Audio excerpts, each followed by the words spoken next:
আমার নবীর মুস্তাফার মতন কেউ হয়নি আর হবে না এমন নবী গো।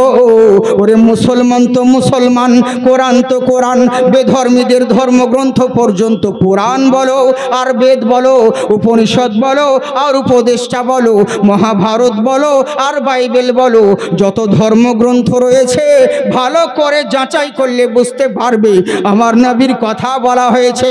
দুর্গার সময় এখন দুর্গা পূজা চলতে আছে, আমি ছোট্ট করে একটা কথা বলি, পৃথিবীর বুকে সবাই সবাইকে মানো, সবাই সবারই পূজা করো, আমি কাউকে অমান্য করছি না, কাউকে গালি দিচ্ছি না, কিন্তু জেনে রাখো ওম দুর্গেশ্বমী মহালক্ষ্মী পূর্মিদয়োহা, ওম নমস্তস্যৈ বিদ্যাশ্বরী মহালক্ষ্মী পূর্মিদয়োহা। হে বৎসরা, জেনে রাখো ওই যে মহান নবী পৃথিবীর বুকে আগমন হবে, ওই যে মহামানব পৃথিবীর বুকে আবির্ভাব হবে, কেন হবে, কিসের জন্য হবে, একটা কথা জেনে রাখো, মা দুর্গা বলো আর সরস্বতী বলো, লক্ষণ বলো আর যত ধর্ম দেবতা বলো না কেন, ইনারা প্রত্যেকেই দেব দেবতা, কিন্তু সৃষ্টিকর্তা কেউ নয়। ইনারা হচ্ছেন সকলেই মহামানব, সকলেই মহান দেবতা, কিন্তু সৃষ্টিকর্তা নয়। বলে কেমন করে, বলে জেনে রাখো সবার চাইতে ঊর্ধ্বে, সবার চাইতে নিরালা, সবার চাইতে নিরাকার যদি কেউ থেকে থাকে পৃথিবীর সৃষ্টিকর্তা তিনি কেবলমাত্র একটাই আল্লাহ। ওম একম্মা বিরহম্মা দ্বিতীয় নাস্তি, একটাই ব্রহ্মা, একটা ভূমণ্ডলের মালিক, একটাই ব্রহ্মা, একটাই স্রষ্টা, যার দ্বিতীয় কোনো কেউ নেই। তবে হে বৎসরা, ওম জগদ্ধাত্রী মহি মহাসুদামহে, এই জগতের প্রতিপালক মহামানব, জগতের প্রতিপালক শুনে রাখো, জগতের সৃষ্টিকর্তা মহান আল্লাহ, উনার তরফ থেকে যুগে যুগে যথায়ন্তরম পধারিত সর্বেশ্বমী ভূমণ্ডলী, পৃথিবীর বুকে যুগে যুগে একজন করে মহান স্রষ্টার তরফ থেকে একটা করে মহামানব আবির্ভাব হয়েছে। তিনাকে যদি অনুসরণ করতে পারো, তিনাকে যদি মানতে পারো, তোমরা লাভবান হবে। এখানে গায়ের মুসলিমরা বলে আমরাও তো মানি শ্রীরামচন্দ্র, শ্রীলক্ষণ, যত বড় বড় মহামানব মহান দেবতা রয়েছে ইনাদেরকেও তো সেটাও মানি যে মহান সৃষ্টিকর্তার তরফ থেকে দূত এসেছে। বলছে শোনো, এইখানে ওই দেবতার কথা বলা হয়নি, বলে কার কথা বলা হয়েছে, আসমালাহা সুগমারুহা, পৃথিবীর বুকে জেনে রাখো ওই যে মহামানব হবে, ওই মহামানব আশফবম সুগমারুহা, উনি এমন একটা যানবাহনের পৃষ্ঠে চড়বে, পৃথিবীর সবাই মহান স্রষ্টার কথা বলে, কিন্তু স্রষ্টাকে কেউ নিজের চক্ষু দ্বারা দেখে নাই, কিন্তু এমন মহামানব আসবে উনি নিজের চক্ষু দ্বারা মহান স্রষ্টার দিদার করবে। বলে তাই নাকি, উনি যেই যানবাহনের উপরে চড়বেন সেই যানবাহনটা সুগমারুহা, বিজলির চাইতে তেজ চলে, ওই যানবাহনটাকেই তো বোর্রাক বলে। আর আমার নবী তো মেরাজে গিয়েছিলেন আল্লাহর সঙ্গে দিদার করতে, এখানে তিনার কথা বলা হয়েছে। বলে মানবো না, বলে মানিও না।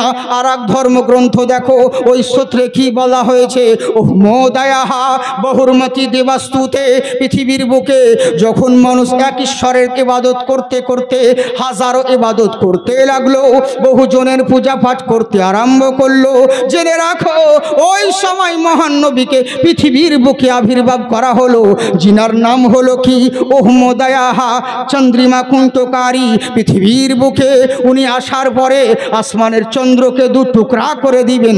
এই আসমানের চন্দ্র দু টুকরা দুনিয়ার কোনো দেবতা, দুনিয়ার কোনো মোল্লা করে নাই। আসমানের চাঁদ যদি দু টুকরা করেছেন তো আমার রাসূলুল্লাহ করেছেন, বুঝলে? আমার নবীর কথা বলা হয়েছে ওহমোদয়াহা, আসলে ওহমোদয়াহা নয়, শর্টকাটে বলছে আহম্মদ। আমার নবীর নাম হলো আহম্মদ, আর একটা আসমানের নাম হলো আহম্মদ, আর জমিনের নাম হলো মুহাম্মদ সাল্লাল্লাহু আলাইহি ওয়াসাল্লাম।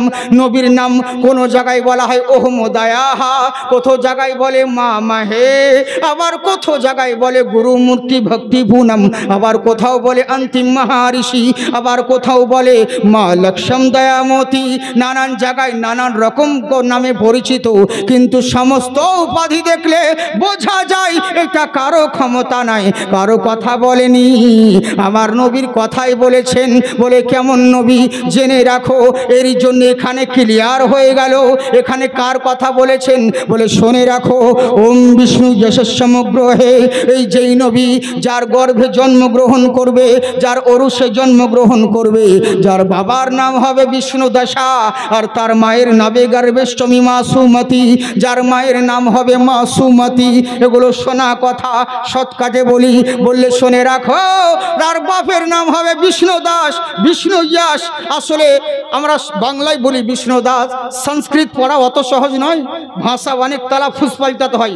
বিষ্ণু যশেশ্বরী মা সমগ্রহে নমস্তুতে দীর্ঘষ্টমী মহালক্ষ্যম দয়ামতি ওঙ্কারা ওঙ্কারা ওঙ্কারামতি নাহা। এই যে ভাষার মধ্যে বহুত তফাৎ রয়েছে, বুঝেছেন? আলহামদুলিল্লাহ রাব্বিল আলামিন, আলহামদুলিল্লাহ রাব্বিল আলামিন আর রহমানির রহিম মালিক ইয়াউমিদ্দিন। ভাষা যদি একটা যদি এদের একারোকার পরিবর্তন উল্টে যায় তাহলে মিনিং চেঞ্জ হয়ে যাবে। ওম চন্দ্রিমা কুণ্ঠিকারিয়া ওহম দয়াহা। পৃথিবীর বুকে ওই যে মহামানব জন্মগ্রহণ করবে, জেনে রাখো তিনি আসমানের চন্দ্রকে দু টুকরা করে দিবে। বলে তাই নাকি? বললে হ্যাঁ। বলে ওই চন্দ্র টুকরা করে দিবে, যার নাম হবে ওহম দয়াহা, যার নাম হবে আহম্মদ, তার বাবার নাম হবে বিষ্ণু ইয়াস। আসলে বিষ্ণু তাকে বলছে ব্রহ্মাকে, ইয়াস মানে হচ্ছে দাস, দাসী, গোলাম। ওরে বাংলাতেও বলি আমরা গোলাম, গোলাম মানে হচ্ছে জেনে রাখো দাসী বা আমরা গোলাম কর্মচারীকে বলা হয়। তাই হচ্ছে শোনো, বিষ্ণু ইয়াস মানে হচ্ছে বিষ্ণুর দাস, বিষ্ণুর গোলাম, স্রষ্টার গোলাম। আমার নবীর বাপের নাম হলো আব্দুল্লাহ, আব্দুল্লাহ মানে হচ্ছে আল্লাহর বান্দা, বাংলায় বলি আল্লাহর গোলাম। এর আরবি করলে হয় আব্দুল্লাহ। আমার নবীর বাবার নাম হবে আব্দুল্লাহ, যার মার নাম হবে সুমতি। যিনি গর্ভধারণ করবেন তিনার মায়ের নাম হবে সুমতি, তিনি শান্তি, শান্তিময়, কৃপাময়ী মা হবে। বলে তাই নাকি? বললে হ্যাঁ। শুধু তাই নয়, ওই নবী এমন নবী হবে কোটি কোটি ফরমানাতং আপাইনিত অতি সুন্দরম। পৃথিবীর বুকে কোটি কোটি রকমের সৃষ্টি আছে, কিন্তু কাউরির সঙ্গে কাউরির এক্সাম্পল দিবে। রাহুলের মতন ওই বক্তাটা, অমুক সেক্রেটারির মতন ওই ছেলেটা, মৌলানার মতন এই ছেলেটা, সবারই প্রশংসা করবে, কিন্তু জেনে রাখো কাউরির সঙ্গে কাউরির এক্সাম্পল দিতে পারো, নবীর সঙ্গে কারো এক্সাম্পল চলবে না। কেন চলবে না? নবীর মতন কেউ হয়নি আর হবে না। বলে কেমন করে? আব্বাস বলতে আছে ভাতিজা একটু তোমাকে মিলাদ শোনাচ্ছি। বলে মৌলভী চাচা মিলাদ শোনাও। বলে ভাতিজা তুমি যেমন তেমন ছেলে নয়, তুমি যখন মায়ের গর্ভে ছিলে তোমার মা রাস্তা দিয়ে হাঁটলে পরে, তোমার মা যখন রাস্তা দিয়ে চলতো রাস্তায় খুশবু মহিকে, তো তোমার আব্বা দুনিয়া থেকে বিদায় নেওয়ার পরে গ্রামের মহিলারা প্রতিবাদ করত, এই আমিনা আব্দুল মুত্তালিবের কাছে নালিশ করত, তোমার কেমন বৌমা, স্বামী মারা গিয়েছে কয়দিন হয় নাই আর ইদ্যত পালন করে না, স্বামী মারা গিয়েছে কোনো দুঃখ করে না, ভালো ভালো খুশবু মেখে বেড়ায়, তোমার বৌমাকে একটু শাসন করো। আব্দুল মুত্তালিব বলে মা আমিনা রে, ও আমার কলিজার টুকরা মা, তুমি আমার বৌমা শোনো। বলে বলেন আব্বা জান, অনেকজন আমাকে নালিশ করছে, আমি তো কাবা ঘরের মোতাল্লি, মোড়লের ঘরে যদি অন্যায় হয় বিচার করব কার? মারে স্বামী মারা গিয়েছে, একটু তো মানে বানা চলা করো, একটু ইদ্যত পালন করতে হয়। বলে কি ভুল করলাম আব্বা? বলে তুমি নাকি খুশবু মেখে বেড়াও, দামি দামি খুশবু ব্যবহার করো, কে তোমাকে দেয়, কোথা থেকে পাও? বলে আব্বা গো, আমার স্বামী যতদিন দুনিয়া থেকে বিদায় নিয়েছে কেমন করে দিন কাটাচ্ছি আমি জানি, আর আমার স্রষ্টা জানে। আমি কোনোদিন খুশবু ব্যবহার করি না, ঠিক মতন খাবার জোটে না, খুশবু পাবো কেমন করে? খুশবু ব্যবহার করি না। বলে তাহলে লোকে কেন বলছে? বলে হুজুর এটা আমার কামাল নয়, যেদিন থেকে আপনার পোতা আমার নবী মুস্তাফা আমার পেটে ধারণ হয়েছে সেই দিন থেকে আমি রাস্তা দিয়ে যখন যাই রাস্তাতে খুশবু আরম্ভ হয়, গ্রামের মহিলারা খুশবিতে মহিকে থাকে, আমি যে রাস্তাতে চলতে থাকি ওই রাস্তায় খুশবু ছড়াতে থাকে। আমি যখন কুয়ার মধ্যে পানি নিতে যাই মহিলারা বলে আমি না যেও না। বলে কেন যাব না? বলে তুমি যতক্ষণ থাকবে কুয়ার পানি ততক্ষণ উপরে থাকবে, তুমি চলে গেলে আবার কুয়ার পানি নিচে নেমে যাবে। এইগুলো হুজুর আব্বা গো, এগুলো আমার সন্তানের জন্যে, আমার কোনো কামাল নেই। বলে ভাতিজা শোনো, তোমাকে মিলাদ শোনাচ্ছি। বলে বলো চাচা শোনাও, ছাই নাই তুমি এমন ছেলে তোমার মতন কাউকে দেখিনি। যখন তুমি একদিন দোলনায় শুয়েছিলে মনে হচ্ছিল আসমানের চাঁদটা তোমার উপর ভেঙে পড়বে। অবশেষে দৌড়িয়ে যখন গেলাম তখন দেখছি তুমি দোলনায় শুয়ে সে আঙুলটাকে হিলাচ্ছিলে, শাহাদাত আঙুল নাড়াচাড়া করছিলে। উপরের দিকে তাকিয়ে দেখলাম দুনিয়ার মানুষের খেলনা হয় দুনিয়ার বানানো জিনিস, মোল্লার বানানো জিনিস, আর তোমার খেলনা আল্লাহর বানানো জিনিস। বলে কি এমন জিনিস? বলে আসমানের চাঁদটা দেখছি ভেঙে পড়ে নাই, তুমি আঙুল যেদিকে ঘোরাচ্ছিলে আসমানের চাঁদ সেদিকে খেলনা স্বরূপ ঘুরতেছিল। বলে তার কি দেখেছো ভা চাচা? বলে আর কি দেখেছি ভাতিজা শোনো। বলে বলো চাচা। বলে তোমার মতন অনেকজনকে দেখেছি কিন্তু তোমার মতন কাউরির সঙ্গে মিলেনি। মক্কাবাসীরা সবাই এসে বলে নবীর মতন কেউ হবে না, আব্দুল্লাহর ছেলের মতন কেউ হবে না। বলে তাই নাকি? বললে হ্যাঁ। আব্দুল মুত্তালিব বলে ওরে আব্বা শোন, আমার কাছে শোন, আমি তো কাবার মুতাল্লি, আমার এখানে বহুত লোক আসে, জর্দান থেকে হোক আর শাম থেকে হোক আর ইয়ামান থেকে হোক, সারা পৃথিবীর মানুষ এই কাবার চত্বরে আসে কাবা তোয়াফ করতে, মেলায় ভ্রমণ করতে। কিন্তু অনেক ছেলেকে দেখেছি, আমার নাতির মতন কাউকে দেখি নাই, আমার পোতার মতন কাউকে দেখি নাই। জিবরিল আমিন বলেন ইয়া রাসূলুল্লাহ। বলে বলো। বলে হুজুর আমি অনেক নবীগণকে দেখেছি। বলে কেমন দেখেছো? ইব্রাহিম নবীকে দেখেছিলাম নমরুদের অগ্নিকুণ্ডে, ইসমাইল আলাইহিস সালামকে দেখেছিলাম ইব্রাহিম আলাইহিস সালামের ছুরির তলায়, তখন দুম্বা এনে আমি নবী জিবরাইল দিয়েছিলাম। ইউসুফ নবীকে যখন কুয়ায় ফেলতেছিলেন তখন আমি আল্লাহর হুকুমে আমি আমার পর বিছিয়ে তাকে ঠাকিয়ে নিয়েছিলাম। শুধু তাই নয় হুজুর, ইউনুস নবী যখন মাছের পেটে দরিয়াতে ঝাঁপ দিয়েছিলেন, ওনাকে যখন মাছে গিলে নিয়েছিলেন আল্লাহর হুকুমে, আমি জিবরাইল সেটাও দেখেছি। আমি ইব্রাহিম নবীকে নমরুদের অগ্নিকুণ্ডে দেখেছি, আমি ইসরাইলকে দেখেছি। তামাম যত নবীগণ আদম থেকে নিয়ে ঈসা পর্যন্ত সকল নবীগণকে দেখেছি হুজুর, কসম আল্লাহর বলি আপনার মতন কাউকে দেখিনি। তখন আমার আল্লাহ বলে জিবরিল শোনো, আরে দেখবাই বা কেমন করে, আমার নবীর মতন দ্বিতীয় আমি আল্লাহ সৃষ্টি করিনি। তাই বলছে শোনো, ওম কোটি কোটি ফরমানতং অপরিণীত অতি সুন্দরম ওম সত্যমে বোঝাইতে। পৃথিবীর বুকে কোটি কোটি রকমের সৃষ্টি দেখতে পাবে, নবীর সঙ্গে কাউরির তুলনা করতে পারবে না, নবীর সঙ্গে কাউরির উদাহরণ চলবে না, কারণ নবীর মতন দ্বিতীয় কোনো সৃষ্টি খুঁজে পাবে না। উনি এমন সত্যবান, এমন শক্তিবান, এমন সম্মানীয় ব্যক্তি, উনার মতন কেউ হবে না। তবে একটা কথা, ওম সর্গেষ্টমী মহালক্ষ্ম দয়ামতি, জেনে রাখো পৃথিবীর বুকে মহান স্রষ্টার যদি সান্নিধ্য লাভ করতে চাও, কোনো মোল্লার চর্চা নাই, রাসূলুল্লাহর চর্চা করো, এখানেও লাভবান হবে, ওখানেও কামিয়াব হবে। বুঝলে? তাই জেনে রাখো, ওই নবীকে মানো।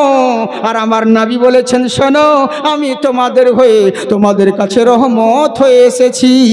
আমার নবী শিক্ষা দিলেন, হিন্দু হোক আর খ্রিস্টান হোক, জৈন হোক আর যে কোনো ধর্মের মানুষ হোক, কাউকে জাতি জাতি করে তাচ্ছিল্য করবে না। মানুষ মানুষকে ভালোবাসা এটাও একটা ইবাদতের অঙ্গ। মানুষ মানুষকে ঘৃণা করবে না। কোন জাতের কোন ধর্মের এটা তুমি দেখতে যাবে না, একে অপরের উপকার করবে, একে অপরের সহযোগিতা করবে। কারণ তুমি মানুষ হয়ে যদি অপর মানুষের উপকার করতে থাকো, সে তোমার পরিবর্তে উপকার করবে, এর কোনো গ্যারান্টি নেই। এর বিনিময়ে মহান স্রষ্টা তোমার উপকার করবে।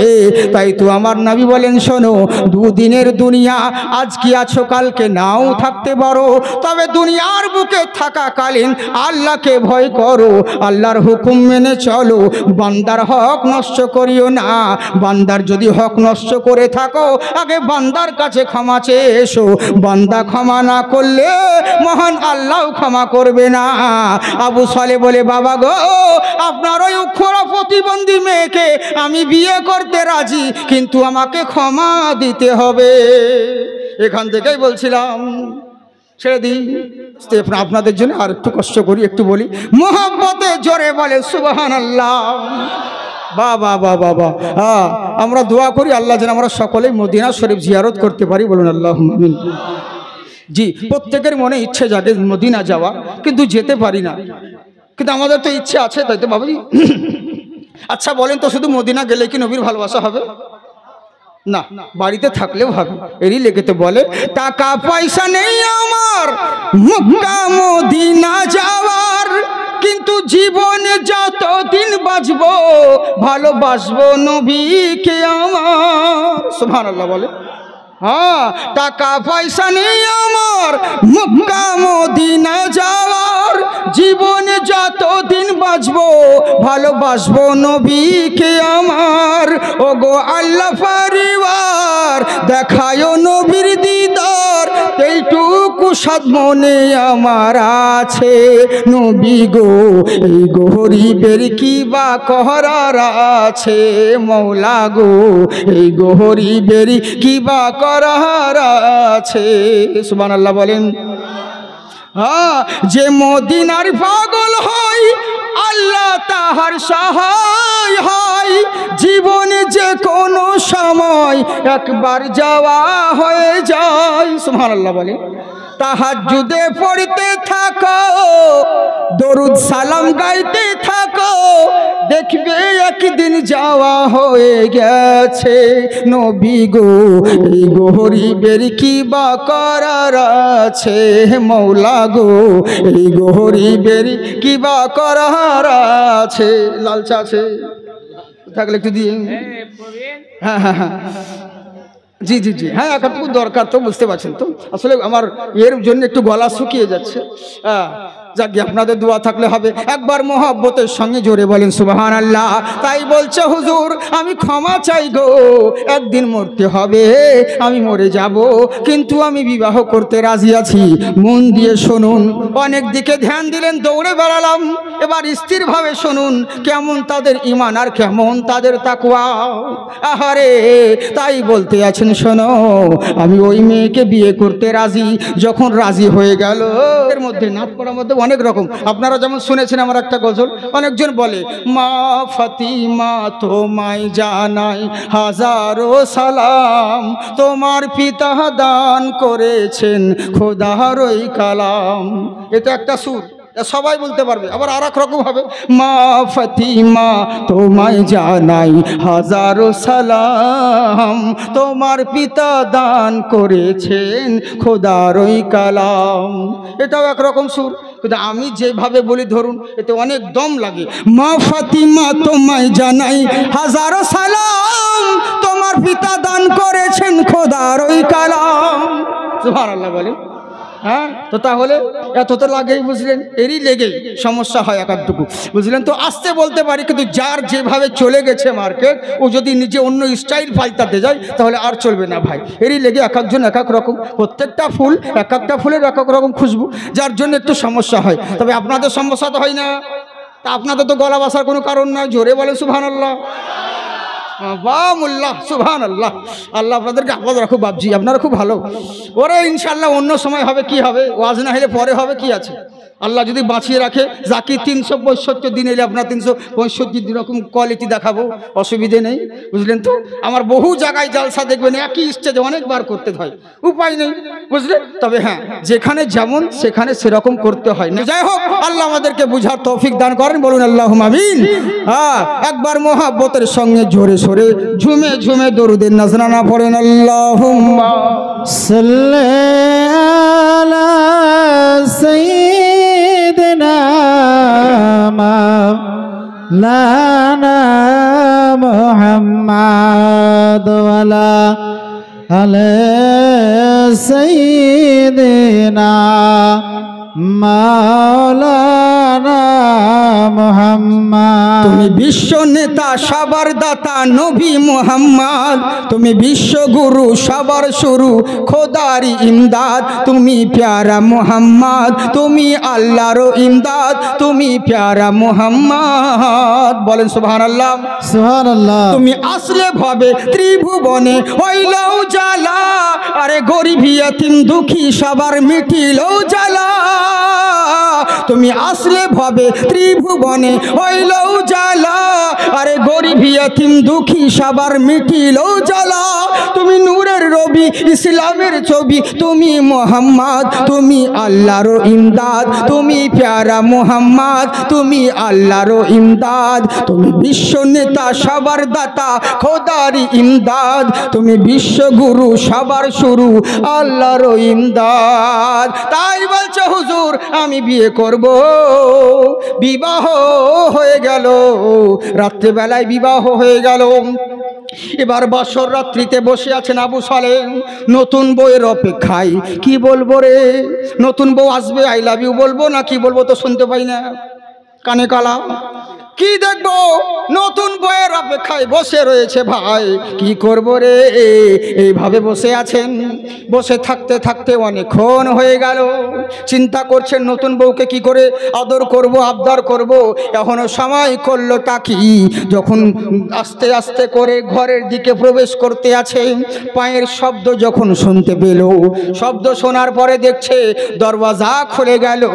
দরওয়াজা খুলে যাওয়ার পরে আবু সালেহ মুসা জঙ্গির দুই চক্ষু, উম্মুল খায়ের মা ফাতিমার দুই চক্ষু, চার চক্ষু যখন এক হয়ে গেছে, আবু সালেহ মুসা জঙ্গি আল্লাহু আকবার বলে জমিনে পড়ে গেছে। জমিনে পড়ে গেল, বুঝলেন? মন দিয়ে শোনেন, জমিনে পড়ে গেল। এবার করলেন কি, উম্মুল খায়ের মা ফাতিমা তো জোহরা, উম্মুল খায়ের মা ফাতিমা আমার করলেন কি, তার চোখে মুখে পানি ছেটালেন, নিজের মাথাটাকে উরুর উপরে রাখলেন। রাখার পরে চোখে জল ছেটানোর পরে যখন চোখ খুলে উঠলেন, তখন বলছে কে গো তুমি? বলে হুজুর আপনি চিন্তা করবেন না, আমি আর অন্য কেউ নয়, আমি হলাম আপনার বিয়ে করা হালাল স্ত্রী। হ্যাঁ, এখানে আবার একটা কথা হইলো, বউ আবার হালাল হয় নাকি? হ্যাঁ, সব জিনিস হালাল হয়, তেমনি বউ হালাল হয়। হ্যাঁ, কেমন হালাল? যদি শয়তানি তরিকায় বিয়ে হয়, বিয়েটা তাহলে হারাম হবে। হ্যাঁ, আর যদি নবীর সুন্নতি তরিকায় বিয়ে হয়, বিয়েটা হালালি হবে। তোমরা কেমন বিয়ে করছো? হ্যাঁ, 50,000 টাকা না হলে বিয়ে হবে না, আলমারি না হলে বিয়ে করব না, লালফর গাড়ি না হলে বিয়ে হবে না। ওরে অত সব গেল, হোন্ডা ডিজে না বাজলে বিয়ে হবে না। হ্যাঁ, ডিজে বক্স না বাজলে তো বিয়েই হয় না মুসলিমদের এখন, বুঝলেন? ডিজে বাজাতে ধুম ধাক্কা, হাই ও রব্বা, হাই ও রব্বা, সারা রাত চলছে, বুঝেছেন? খুব ডিজে ধুম ধাক্কা। ওকে যদি জিজ্ঞাসা করে, হাই বক্স কেন বাজাচ্ছ, কেন বাজাচ্ছ, বক্স কেন বাজাচ্ছ? বলে কি করবো হুজুর, বছরকার দিন, একটাই তো দিন, বইনের বিয়ে হচ্ছে, এই লেগে আনন্দ করছে কোরালি।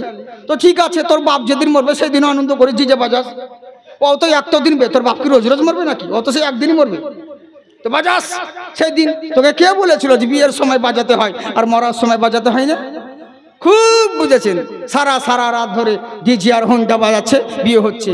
আপনি বলুন, এক কড়াই দুধের মধ্যে যদি একটু পেশাব পড়ে যায়, পুরো কড়াই দুধটা ভালো হবে না খারাপ হবে? পুরোটাই খারাপ হয়ে গেল। বিয়েটা হলো নবীর সুন্নাত, সুন্নতি জায়গায় তুমি শয়তানি জিনিস লাগাচ্ছ। মৌলবীর দরকার হবে না, তুমি নিজেই বিচার করে বলো তোমার বিয়েটা হালালি হলো না হারাম হলো, বুঝলেন? মৌলানার প্রয়োজন হবে না, একটু ইনসাফ করে চলো, মুসলমান মুসলমানের মতন চলো, গায়ের মুসলিমদের চাল চলন কেন ধরো? এটা করলে হবে না, নবীর সুন্নতি তরিকায় বিয়ে করতে হবে। তাই বিবি বলছে, স্বামী গো আমি হলাম আপনার বিয়ে করা হালাল স্ত্রী। বলে তাই নাকি? বললে হ্যাঁ। বলে তোর বাপ যে বলেছিল তুই কানা, কিন্তু তোর পটল চেরা চোখ, হরিণের মতন ভুঁড়ি, এত সুন্দর দেখতে তুই সুন্দরী, আর তোর বাবা বলেছিল কালো অন্ধ, এটা কেমন করে হলো? আমায় একটু খুলে বলো। বিবি বলছে, স্বামী গো আমার আব্বা যেটা বলেছিলেন সেটা বারহাক সত্য বলেছিলেন। বলে কেন বলেছিলেন? শুনুন, আমাকে কালো এরই জন্যই বলে, আমি যতদিন দুনিয়ার বুকে ভূমিষ্ঠ হয়েছি, আমার জন্মদাতা আব্বা মা ছাড়া দুনিয়ার কোনো গায়ের মেহরাম, কোনো পর পুরুষের নজর আমার শরীরের দিকে পড়েনি। এরই লেগেই আমার আব্বা আদর করে বলে, মারে তুই কালো, আমাকে এরই জন্যে খোড়া বলে। আমার এই পা কোনোদিন এবাদত ছাড়া গীত গায়ের বাড়িতে যাইনি, গান শুনতে যাই নাই, মেলা দেখতে যাই নাই, গ্রামে কোনো কিছু হলে হঠাৎ করে দৌড়ে চলে গেলাম। ওই রকম বেধর্মী কাজে, বেরকম শেরিকি কাজে আমার এই পা কোনো দিন যাই নাই, ঘরের ভিতরেই রয়েছিল। এ লেগে আমার আব্বা আদর করে বলে, মা তুই আমার খোড়া, আমাকে এরই জন্যে বলে কানা। আমার এই চক্ষু দ্বারা আমার আব্বা মা ছাড়া, খোদার কালাম ছাড়া দ্বিতীয় কোনো পর পুরুষকে এই চক্ষু দ্বারা দেখিনি। এরই লেগে আব্বা আমাকে আদর করে বলে, ও মা আমার অন্ধ। কিন্তু যেটা বলেছিলেন সত্য বলেছিলেন।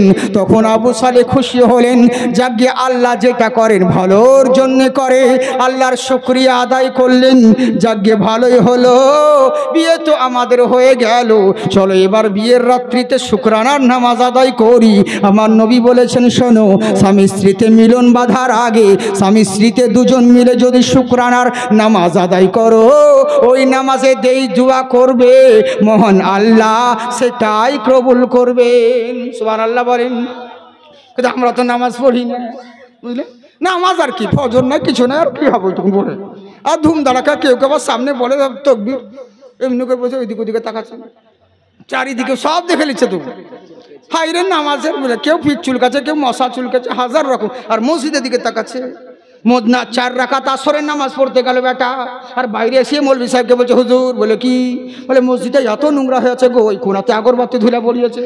বলে কি করে দেখলি বে, মানে ও নামাজের শেষদার দিকে তাকায়নি, ওই কোনার দিকে তাকিয়েছিল, বুঝলেন। এই তো হচ্ছে আমাদের অবস্থা, হাইরে হাইরে মানুষের। আর নামাজের আজকাল অনেক রকম স্টাইল।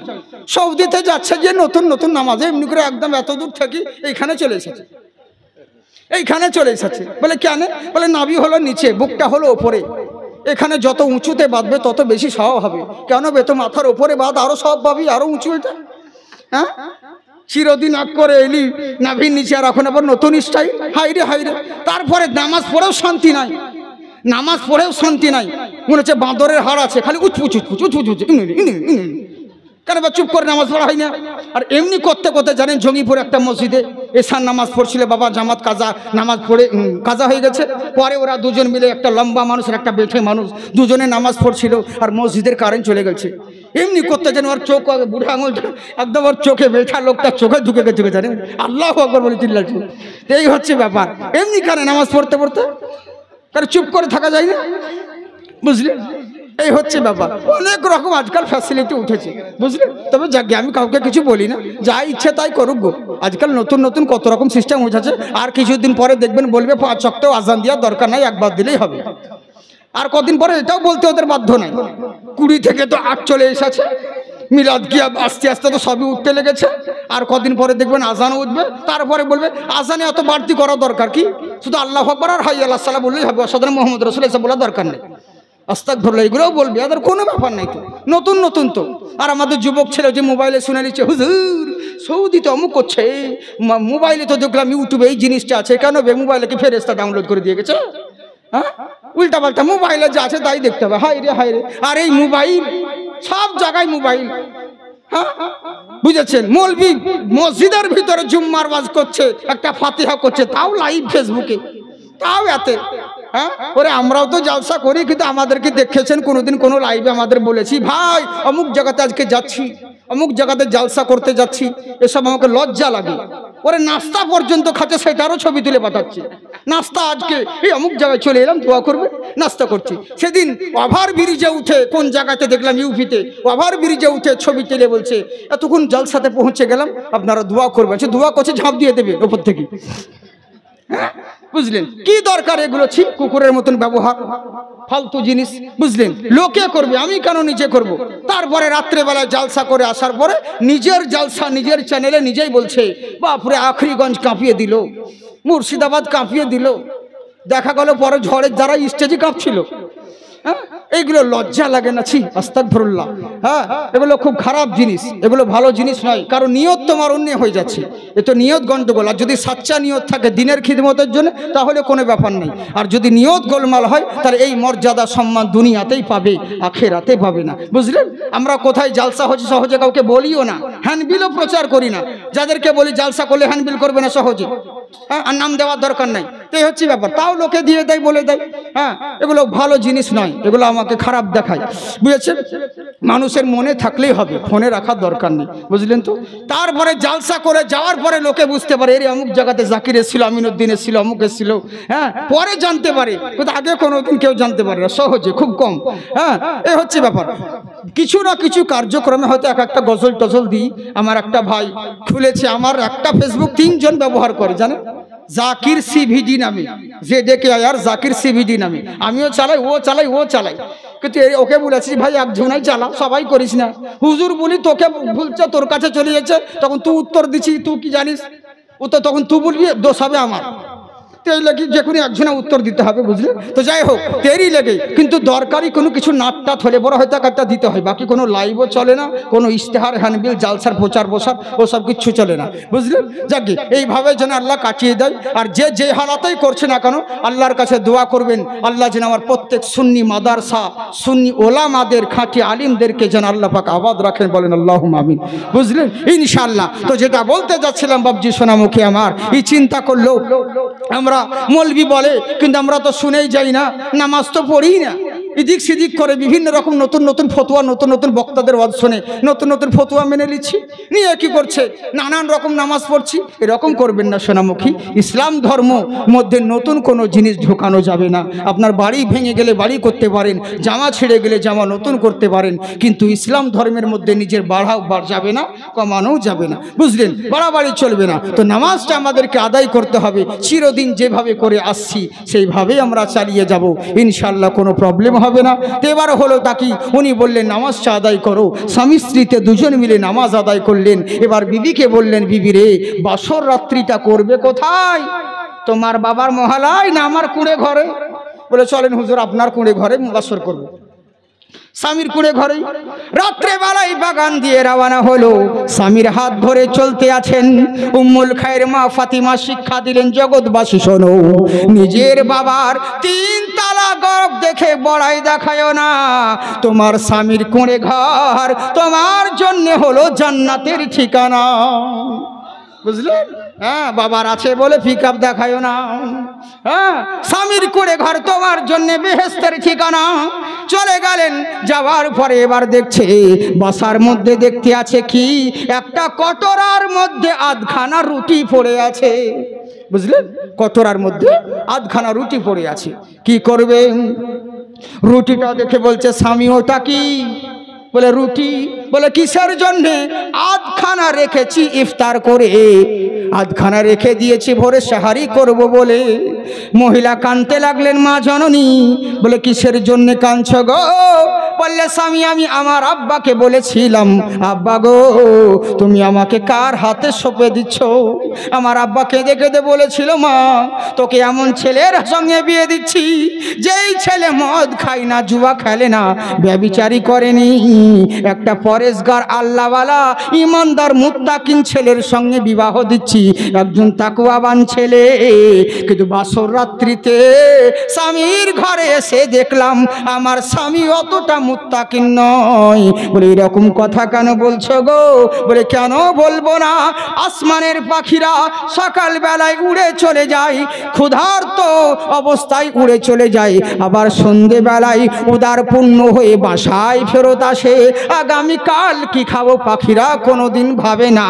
আর তুমি আশরাফুল মখলুকাত, আজকের খেয়েছো, আগামীকালকের জন্য রুজি সঞ্চয় করে রেখেছো। পাখির আল্লাহর উপর ভরসা আছে, তোমার আল্লাহর উপর ভরসা নাই। এরই লেগেই বললাম তুমি অতটা তাকওয়াবান পুরুষ নয়, বুঝলেন? বলে বিবি রে, এমন আঘাত তুমি আমায় দিলে। বলে কেন দেব না? ওই ঘড়ায় কি বলে পানি? বলে কিসের জন্যে? বলে ওই পানি পান করি, ওযু ভেঙে গেলে ওযু করি। বলে স্বামী গো, ইমামে আজম আবু হানিফা রাদিয়াল্লাহু তাআলা আনহু এশার ওযুতে ফজরের নামাজ 40 বছর ধরে পড়েছিলেন। আর তুমি কেমন পরহেজগার বান্দা, ওযু করো ওযু ভেঙে যায়, অতটা আল্লাহওয়ালা হতে পারো নাই। সঙ্গে সঙ্গে বিবির কথা শুনে আবু সালে করলো তাকি, বললে বিবি রে, তুমি আমার আঘাত দিয়েছ দিলে, কিন্তু জেনে রাখো আজ থেকে তোমার বিছানা হলো আলাদা, আমার বিছানা হলো আলাদা। তো যতদিন আল্লাহর সঙ্গে আগে আমি প্রেম করব, যতদিন আল্লাহর প্রেমিক হতে পারবো না, ততদিন তোমার কাছে প্রেমের আবদার নিয়ে আসবো না। এইভাবে বলতে লাগলেন। একই ঘরে দুজনে কাটাই বন্ধুরে, কোনো দিন কেউ কারোর দিকে প্রেমের আবদার নিয়ে আসে না। দেখতে দেখতে এক দুই করতে করতে উম্মুল খায়ের মা ফাতিমার বয়স 17 থেকে 60 বছর হয়ে গেল। বুঝলেন? আহারে, এবার করলো কি? বিবি বলছে, স্বামী গো, বুঝতে পারিনি এত বড় আল্লাহওয়ালা বান্দা তুমি। বাসর রাত্রিতে মিলন বাধা দিয়েছিলাম, এসো আমার বুকে, তোমার জন্য প্রেমের দরওয়াজা খুলে দিলাম। এসো এসো, বয়স হারিয়ে গেছে, মনে হয় আর সন্তান আমাদের হবে না। স্বামী বলে, বিবি রে, ও কথা কেন বলছো? আমরা তো আওলাদে রাসূল নবী ইব্রাহিম আলাইহিস সালামকে মহান আল্লাহ পাক 120 বছর বয়সে যিনাকে সন্তান দান করেছিলেন, তাও আবার দুটো ছেলে। একজনের নাম হলো ইসমাইল আলাইহিস সালাম, আর একজনের নাম হলো ইসহাক আলাইহিস সালাম। মা হাজেরার বেটা হলো ইসমাইল আলাইহিস সালাম, মা সারার ছেলে হলো ইসহাক আলাইহিস সালাম। আমরাও তো আওলাদে রাসূল, নিশ্চয় আমরাও দোয়া করলে আমাদেরকেও সন্তান দিবে।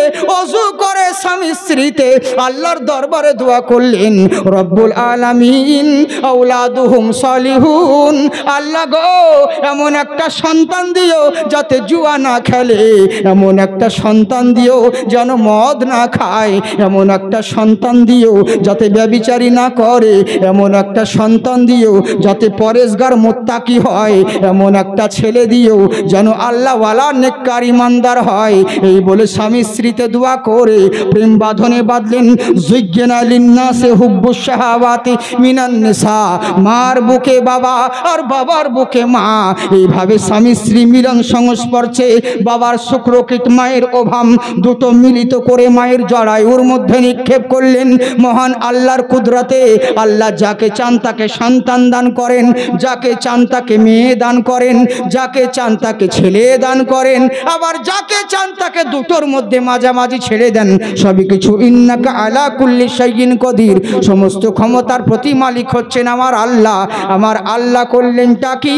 ওই রাত্রের ওসিলাতে মিলন সংস্পর্শে মহান রব্বুল আলামিন দুনিয়ার নামি দামি মানি গুণী সম্মানী আব্দুল কাদের জিলানী রাদিয়াল্লাহু তাআলা আনহু মায়ের পেটে এলেন।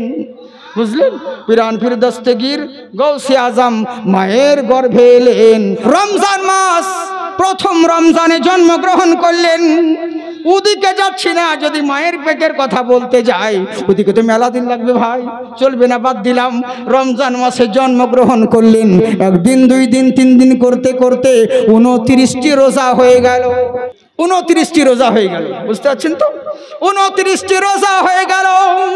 29টি রোজার সময় মসজিদের মধ্যে ঝামেলা লেগে গেছে, যেটা আমাদের দিকেও হয়। কেউ বলছে আগামীকাল রোজা হবে, কেউ বলছে ধুর আগামীকাল ঈদ হবে। আর যারা রোজা রাখে না এদের বেশি গন্ডগোল। হ্যাঁ গো, ইফতার পাতিতে দেখবেন যাবে মানুষ আর করবে, আজ যা দিন গেল গো, বলছে গো আজ যা দিন গেল গো, কঠিন কড়া দিন। আর মুখ দেখে বোঝা যায় বেটা রোজা রাখেনি। বুঝলেন? আরে যারা রোজা রেখেছে 29টা রোজা রাখলে হবে, 30টা তারা রাখতে পারবে। 19 যেমন রেখেছে 29টা, ও 30টাও রাখতে পারবেন। এত বেলা যখন থাকতে পেরেছে আর একটু থাকতে পারবে। কিন্তু এই বেটা খালি করো, দিন যা গেল গো, সারা আজ যা কড়া দিন গেল গো, এই করে খালি তেমন রোজা রাখেনি। আর এদিকে পাকা মুখু। হ্যাঁ গো, কত মানুষ আছে দেখেছি আমি, রোজা রাখেনি, আসরের সময় ফ করে বিড়ি টানছিল, আর ইফতার করার সময় মসজিদে বেশ দাঁতন চালাচ্ছে। বললাম চাচা, বলে কি? বলে বিকালবেলা যে দেখলাম দাঁতন মানে বিড়ি টানছিলে, এখন কেন দাঁতন ঘুষছো? বলে অল্প বয়সে মৌলবি হয়ে গেছো, তুমি বুঝবা না। বলছে, আরে বলো চাচা কি খবর? বলে দেখো বাবা, এতই তো রোজা না করে একটা পাপ করে ফেলেছি, তো ইফতারটা ছেড়ে দিন, কি আর একটা পাপ করবো? এই লেগে করি না, মানে যুক্তি দারুণ। বুঝলেন তো? এই হচ্ছে ব্যাপার। তাই বার করলো কি, অনেক মানুষ আছে যারা রোজা রাখেনি, তারাই ঝামেলা করে, আগামীকাল ঈদ হবে ঈদ হবে করে। এবার মুসা বলতে আছেন আব্দুল্লাহ সুমাই, মসজিদের মধ্যে ইমাম সাহাব বলতে আছেন, শোনো তারাবি পড়ার পরে তোমরা মসজিদে কেউ গন্ডগোল বাঁধায়ও না, ঝামেলা সৃষ্টি করবে না, এটা খোদার ঘর। এক কাজ করো, সবাই তারাবি পড়ে বাড়ি চলে যাও, যে যার ঘুমিয়ে পড়ো। সেহেরি খেয়ে নিবে রোজার, সেহারি খাওয়ার পরে আজান যখন দিবে ফজরের নামাজ পড়তে তোমরা আসবে, তখন বলে দিব আগামীকাল রোজা হবে না ঈদ হবে। ঠিক আছে, কোনো ব্যাপার নয়, চলে গেল সবাই, সবাই বাড়ি চলে গেল, বুঝেছেন? বাস ফজরের আজান দাও, সবাই সাহারি করে নিয়েছেন। এবার আজান দিয়েছেন, যখন ফজরের নামাজ পড়তে এসেছে, বলে ইমাম সাহেব খবর কি, ঈদ হবে না রোজা হবে? বলে শোনো রে, আজকে রোজা হবে, ঈদ হবে না। বলে রাতারাতি ফতোয়া কোত্থেকে পেলেন? কি করে বুঝতে পারলাম মৌলানা? বলে এরই লেগেই বুঝেছি বাবা, আমার গর্ভে আমার মা একটা মেয়ে, আমার মেয়ে উম্মুল খায়ের মা ফাতিমা, তার গর্ভে একটা সন্তান জন্মগ্রহণ করেছেন, যার নাম হলো আব্দুল কাদির। বেটা শোনো রে, সে সাধারণ কোনো ছেলে নয়, সে হলো মাদারজাত আল্লাহর ওলি। আমি ফজরের আজান দেওয়ার পরে আমি আমার মেয়ের ঘরে গিয়েছিলাম আর বলেছিলাম, মা একবার তোর আব্দুল কাদিরকে তোর স্তনে মুখ লাগিয়ে দেখ। মুখ লাগাতে আছেন কিন্তু বারবার মুখ ফিরিয়ে নিচ্ছে, স্তনে মুখ লাগাচ্ছে না। তখন আমাকে বলল, আব্বা গো, প্রথম রোজা থেকে ইফতারি করা সরার সময় দুধ খেয়ে নিত, পান করে নিত, সারাদিন স্তনে মুখ লাগাতো না। ইফতারের সময় যখন হতো, আমরা যখন ইফতার করতাম, আমার ছেলে তখন স্তনে মুখ লাগিয়ে দুধ পান করত, সারাদিন দুগ্ধ পান করতো না। এইভাবে একদিন দুই দিন করতে করতে 29টি রোজাতে এরকম করলো। আজকে 29 দিন কেটে গেল। 29 দিন যেমন করেছে আজকেও তো সেরকম করছে, স্তনে মুখ লাগিয়েছে, কিন্তু এখন আর লাগাতে পাচ্ছি না। তার মানে শোনো রে, আমার আব্দুল কাদির মায়ের স্তনে যখন মুখ লাগায়নি, তার মানে রোজা হবে, ঈদ হবে নি। বুঝলে? আজকে রোজা হবে, ঈদ হবে না। মায়ের পেটের বাচ্চা, ওই 1 বছরকার সন্তান, দুনিয়ার ফায়সালা করলেন। জেনে রাখুন, যদি এজে এরকম হতে পারে, তেজে কেমন হবে? বাচ্চা অবস্থায় যদি এরকম হয়, চাচা হলে কেমন হবে? জেনে রাখুন, এখন ওই আল্লাহওয়ালা গৌসে পাক রাদিয়াল্লাহু তাআলা আনহু আজকে ফাতিহা ইয়াজদাম আমি চাই, দোয়া করি, ওই গৌসে পাকের ফয়জ ও কারাম আমাদের সকলের উপরে যেন নাজিল হোক। সকলে বলি আল্লাহুম্মা আমিন। এরই লেগেই বলতেছিলাম, আমি আল্লাহর কালাম থেকে তেলাওয়াত করেছিলাম, ইনারাই হলো আল্লাহওয়ালা। ও আমার ইমানদারগণ, ইত্তাকুল্লাহ, তোমার আল্লাহকে ভয় করো, তাকওয়া হাসিল করো। তবে জেনে রাখো, শুধু আল্লাহকে ভয় করে নামাজ পড়তে পারো, আল্লাহকে ভয় করে রোজা রাখতে পারো, আল্লাহকে ভয় করে হজ যাকাত করতে পারো, কিন্তু এগুলো করে যে জান্নাতে যাবে এটা জরুরি নয়। কিন্তু ওয়াকুনু মা'আস সাদিকিন, কাউরির যদি সংস্পর্শ থাকে, কোন আল্লাহওয়ালার যদি নিগাহে কারাম থাকবে, এখানেও লাভবান হবে, তোমার ইবাদতও কামিয়াব হবে। তুমি যদি ব্যাঙ্গালোর যাও, পায়ে হেঁটে গেলে অনেক সময় লেগে যাবে, পৌঁছাবে তো বটে, কিন্তু সময় দীর্ঘক্ষণ লেগে যাবে। কিন্তু যদি এরোপ্লেনের সাহায্য নাও, এরোপ্লেনের ওসিলা তালাশ করো, তাহলে তোমার 3 দিনের পর 3 ঘন্টায় পৌঁছে যাবে। তেমনি জেনে রাখো, আল্লাহ অবধি পৌঁছাতে গেলে অনেক সময় কোনো আল্লাহওয়ালার সাহারা যদি নিয়ে নাও, ওই রকম সারা 60 বছরকার ইবাদত মহান আল্লাহ পাক একদিনের ইবাদত যদি কবুল করে নেয়, 60 বছরকার ইবাদত কবুল হয়ে যাবে, লাভবান হয়ে যাবে। ড্রাইভার করলো কি? এরই জন্যই বলে, কোনো আল্লাহওয়ালার নিগাহে কারাম যদি তোমার মধ্যে থাকে, কোনোদিন তোমার দিল থেকে ঈমান নষ্ট হবে না। তাই বান্দা শোনো, দুনিয়ার বুকে যতদিন থাকবে ইসলামের মধ্যে চলাচল করো, আল্লাহকে ভয় করো এবং সত্যবাদীর সংস্পর্শ লাভবান করো। আল্লাহ আল্লাহ রাসূল আপনাদের আমাদের সকলকে যেন ইহদিনাস সিরাতাল মুস্তাকিম পথে চলার তৌফিক দান করেন। বুঝলেন বাবাজি, সোনামুখী আমার বলার মধ্যে ভুল ত্রুটি হলে ক্ষমা করবেন। আল্লাহ যেন সকলকে আবাদ রাখেন। যাই হোক, আমাকে একটা গজল বলতে বলেছে কমিটির সাহেব, আমার গলায় তো বসে গেছে, আর কি গজল বলবো? ও গো মা আমিনা, এরকম তো মেলা অনেক গজল ছিল আমার, কি এখন জানি না। ও গো মা আমিনা, তোমায় বলি শোনো না, এটা নাকি? এটা নাকি? হ্যাঁ, তাহলে ঠিক আছে। এই গজল আমি যেখানে পড়াচ্ছি লোকে কত পয়সা দেয়, তোমরা ফ্রিতে শুনছো ভাই, বা করিও না। হ্যাঁ জি জি জি, আসলে নাত পড়া হচ্ছে নবী সাহাবী সুন্নাত। নাত পড়ে খুশি হয়ে কেউ বকশিস দেয়, হাদিয়া দেয়, এটা হচ্ছে আমার নবী সুন্নাত, বুঝলেন তো। শুধু পয়সাটাই হাদিয়া নয়, এই যে সুবহানাল্লাহ আলহামদুলিল্লাহ বলছেন, এটাও একটা হাদিয়া। জোরে বলেন সুবহানাল্লাহ। হ্যাঁ, ও গো মাহায়ামিনা তোমায় বলি শোনো না, ও মাহায়ামিনা তোমায় বলি শোনো না, আরে তোমার ঘরে আসছে দেখো তাজদারে মদিনা, ও গো মাহায়ামিনা তোমায় বলি শোনো না, ও মায়ামিনা তোমায় বলি শোনো না। মহব্বতে সুবহানাল্লাহ বলেন। ওই নেটে যেমন শুনেন ওরকমই আওয়াজ আছে তো, একটুকু চেঞ্জ আছে মনে হচ্ছে, হবে অসুবিধা নেই, আবার আস্তে আস্তে ঠিক হয়ে যাবে। তবে একটা কথা জেনে রাখবেন, ওই মোবাইলে ওয়াজ শোনা, লাইভ জিন্দা শোনা, দুটোই কি এক হলো? বিয়ের বাড়িতে গিয়ে খাবার বিয়ের বাড়ি খাবার বহে এনে খাওয়া অনেক তফাৎ। মোবাইলে ইউটিউবে অত সবই ওরকম, কিন্তু ওতে শুনে মজা পাবেন না। লাইভ হচ্ছে সামনাসামনি, এই যে আপনারা জিন্দা দেখছেন, ও তো মোবাইলেও জিন্দা দেখেন, তাহলে কি লয়, বুঝলেন তো। মোবাইলেও জিন্দা দেখেন, মোবাইলে যে মুর্দা দেখেন তাহলে তেরি লেগে, সামনে দেখার একটা মজা হচ্ছে আলাদা, বুঝলেন তো। যাই হোক, আল্লাহ আপনাদেরকে ভালো রাখুক সারামুখী। মহব্বতে জোরে বলেন সুবহানাল্লাহ। কে কোথায় গেলে পাবো মোরা এমনই দয়ার নবী, জিনার হাতে রোজ হাসরের জান্নাতের চাবি কাঠি।